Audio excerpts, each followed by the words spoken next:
My name's Ashi Kaduri, and this is my Lab 3 report on black holes. In this presentation, I'll run through an introduction which consists of the purpose, main results, and important concepts necessary in this experiment. I'll also explain the computational model, its initial conditions, calculations, data, and results, and follow up and end the presentation with some follow-up questions. The purpose of this lab is to calculate the net force components from observing the motion of a star which is orbiting a black hole, then determine the mass of that black hole, and create a trajectory for a spaceship flying close to the black hole but able to leave its orbit without getting sucked in. Below are the main results from this lab. Some important concepts to note: Newton's second law, the momentum principle, is analyzed in this experiment.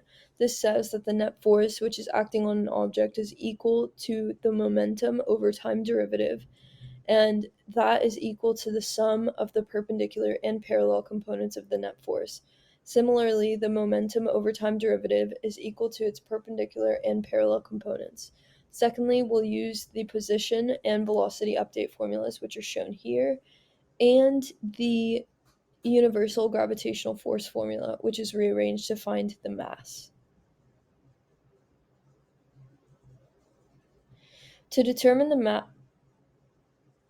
mass of the black hole, we initially set our code to include the gravitational constant, the star's mass, and delta t as our time interval. These are the following calculations which are carried out in our code. I found the initial and final velocity and used those values in finding the initial and final momentum. From there, I was able to find dp dt and set the net force equal to that value. I then found the perpendicular and parallel components of the net force and dp dt and used this information to find the mass of the black hole.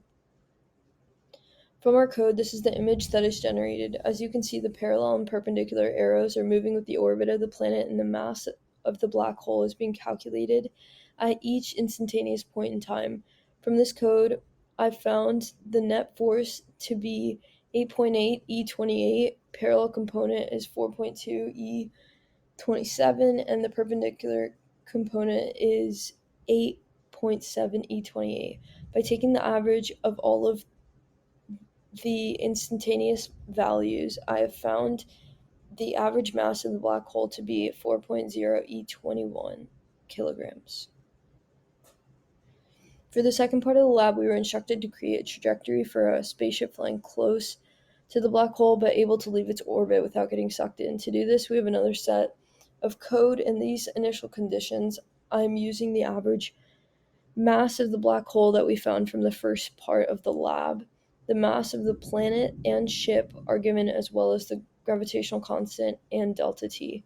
To explore the simulation, the max run time was set to 60 minutes, and the initial conditions of the planet and spaceship are also shown here. Through trial and error, I found the speed of the spaceship in the x and y directions shown towards the bottom of this code. This is the section of the code where the net force on the planet is calculated. To do this, I found the gravitational force on the planet by the black hole and the gravitational force on the planet by the spaceship and used those values to find the net force on the planet.